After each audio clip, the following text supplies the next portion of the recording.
오늘 아마 이 얘기하다가 시간이 다 갈 것 같습니다. 음. 어제 윤석열 대통령의 발언, 음. 자유총연맹에 가서 네. 반국가 세력 이 단어를 써가면서 문재인 음. 정부를 겨냥을 했습니다. 네. 이 발언 쭉 이제 보셨을 텐데요. 어떻게 좀 평가를 하고 계십니까? 분석하고 계십니까? 글쎄 만약에 정신이 멀쩡한 대통령이 갑자기 이런 말을 했다 그러면 저 기절했을 뻔했는데. 기절했을 거. 예. 근데 그 정도 충격이 안 오대. 원래 저런 지랄 연병을 한 지가 벌써 꽤 돼가지고 예. 이게 벌써 온갖 약이 안 듣거든 이게. 이게 그동안 봐왔던 그런 모습이 네. 계속 이어지고 있다. 이상하게 윤석열 대통령이 뭔 사고를 치셔도 놀랍지가 않아. 대부분 오 대통령이 저랬어? 그렇죠. 근데 예, 대통령 놀랍지만 발언인데. 저번에 중국의 싱하이밍 대사 두들겨 팰 때도 네. 대통령이 이랬어? 뭔가 이렇게 깜짝깜짝 놀라야 되는데 네. 하여간 작년 9월에 바이든 날리면 소동 이후로는 그다지 놀랍지가 않은데 감흥이 안 오는군요. 예. 네. 사실 뭐 우리나라 같은 이렇게 분단된 나라에서 북한이 뭐 핵실험을 했다 미사일 쐈다 그래도 우리 국민들 그냥 웃잖아요. 평온한 일상생활을 이어가고 그렇지. 있는 모습. 뭐 일기예보에 비가 온다는 정도의 불편함도 안 되거든 사실. 네. 근데 대통령이 저라니까 이제는 그러면 뭐 저기 어느 집 개가 맨날 짖지 그러면 뭐 어느 날부터 조용히 하겠습니까 그게. 그렇게 이제 아, 받아들여진다. 그러니까. 그 정도다. 그러니까 이게 심각한 예. 수준이 되려면 어떻게 되는 거냐 하면은 만약에 국민의 50% 네. 가까이 국민들이 저런 대통령 말에 실제 선동이 되면 이거는 그때부터는 아주 심각합니다. 이때부터는 시민과 시민이 서로를 감시하고 예. 어디 가서 대통령 술 먹고 욕하면은 네. 쌈 벌어지고 경찰이 출동하고 그다음에 그 어디 뭐 호남 말씨 쓰면은 택시 운전사가 승차를 거부하고 네. 이런 일이 가능해지는 거거든요. 이런 일이 실제로 옛날에 우리나라의 일상이었어요. 80년대까지는. 네. 제가 이번에 광주에 그 합수 윤한봉 선생 16주기 추모식에 가니까 그 가족들이 많이 오시고 친지들도 오셨더라고. 근데 옛날에 그 광주 민주화 운동 이제 막 끝나고 나서 얼마 있다가 서울에서 친구하고 택시를 탔는데 네. 그 대학생 신문으로 호남 말씨를 썼어요. 그때 택시가 경찰서로 직행해 버린 거야. 뒤에 이상한 사람 탔다고. 호남 말투, 예. 사투리 말투. 그때 이제 막 광주가 막 난리가 났을 때 아닙니까. 그러니까 막 유언비어 단속, 뭐 간첩 신고, 네네. 뭐 이럴 때인데 택시 운전사가 뒤에 여대생 둘이 호남 말씨 쓴다고 그냥 경찰서로 가버린 거예요. 택시 몰고. 그러니까 지금 우리가 이제 웃어 넘기고 있지만 그런 시절이 있었어요. 그러니까 우리가 그 광주라는 걸 예. 볼 때 지금 아무렇지도 않게 이걸 정치적으로 얘기하고 그러지만은 제가 이번에 그 추모식 가서 그때 이야기를 좀 들어보니까 우리가 그렇게 핍박받던 호남 민중의 정서를 네. 과연 이해했던가? 이런 면에서 또 한 번 들여다보게 되더라고요. 네. 그 작년에 정지아 작가가 아버지의 해방일지라고 이제 작품을 내서 화제가 됐는데 거기에 자기 빨치산 아버지에 대한 회고담이 나오잖아요. 네. 그 이야기를 듣는 기분이더라고.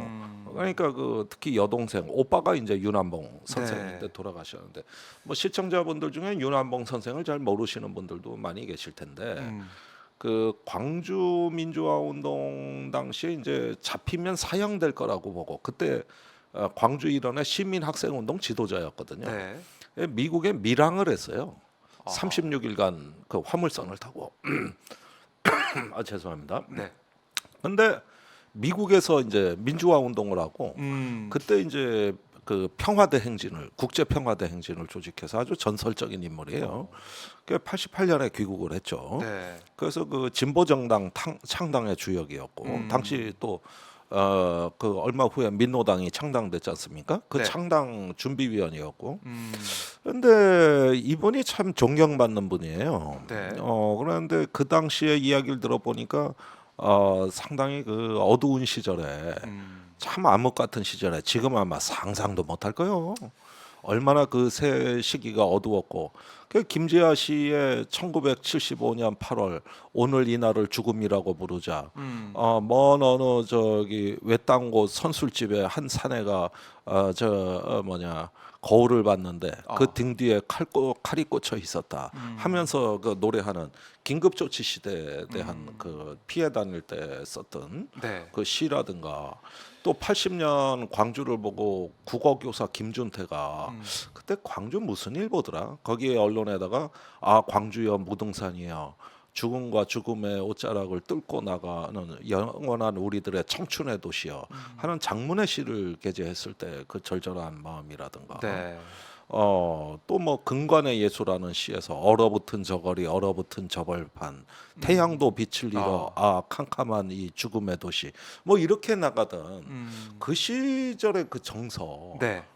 그게 이제 그를 이해할 수 있을까? 근데 그 광주에서 터져 나오던 그 한과 어떤 그 속에서도 아하. 자유와 또 그 해방을 향한 어떤 네. 애틋한 마음 이런 것들이 우리한테 엄청난 충격을 줬거든요.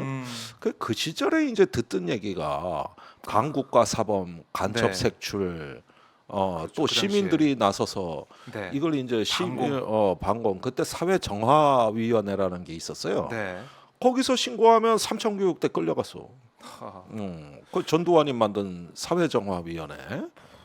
그리고 경찰에 끌려가서 그 고문받고 네. 의문사 당하는 건 예사였고 삼천교육대도 그 사람 많이 죽은 데거든요. 그 멀쩡한 시민을 군부대로 끌고 가서 학대하고 교육시킨다면서 네. 그 아주 가혹한 군사 훈련을 했던 건데 그 시절이 그렇죠. 그 시절 네. 그다음에 사단마다 경쟁이 붙어가지고 사정없이 두들겨 패버렸거든요. 사람들 무고한 시민들도 대다수였죠. 네. 그것도 수만 명을 그랬으니까 그러던 시절이 지금 그러던 시절에 듣던 이야기를 어제 제가 들은 거예요. 어제 대통령이 윤석열 발언한 건데. 대통령이 그 자유총연맹 네. 69주년 축사더라고. 축사였습니다. 여기에서 이제 그 했던 말을 보면은 네. 이 보수 꼴통 극우 유튜버 수준하고 어. 별반 다르지 않은 그래요? 이런 이제 말들이 쏟아져 나오기 시작하는 거죠. 지금 화면에 나오는데 네. 저렇게 좋은 자리에서 입에서 나오는 게 전부 오염수야. 오염수가 칼칼 나와. 방사능보다 무서워. 무서운 반응이 나왔다. 오염수가 네. 정화도 안 되고 콸콸 흘러 나오더라고. 그랬는데 이제 얘기즉슨 과거에 유엔에 가서 북한에 대한 경제 제재 해제를 읍소하고 네. 그다음에 한반도에 전쟁이 나면 자동 개입하게 되어 있는 시스템을 해체하기 위해서 유엔사 해체를 하자는 종전 선언을 합창을 했다. 네. 그러면서 이걸 반국가 세력이라고 이야기를 했단 말이에요. 그 사실상 문재인 정부를 이제 겨냥을 한 그렇죠. 것이죠. 예. 그래가지고 저 말을 듣고 있는 저 자유총연맹 회원이 320만이라는데 네. 그러니까 저거를 일단은 어떤 옛날 나치 돌격 때처럼 일단 뭐 친위대로 선동을 하는 건지 그 완전히 히틀러 연설이었어요. 거기서 이제 마지막에 이런 어떤 반국가 세력을 척결하는데 자유총연맹 회원 여러분의 그 열정과 네. 그 분발을 기대한다고 끝을 맺었단 말이에요. 그러니까 노골적으로 니들 행동해라 이거요. 그러면 그 말대로라면 어떻게 돼야 되느냐? 네. 당장 KBS 앞에 가서 수신료 분리징수 집회에 참석하거나 광화문에 가서 태극기 집회 참석하거나 네. 그러면서 스스로를 그 확신을 강화시켜야 돼요. 우리나라의 간첩 최소 5만 명. 그러니까 이제 시민이 시민을 감시하는 사회. 예. 이제 이게 드디어 전체주의의 출현인데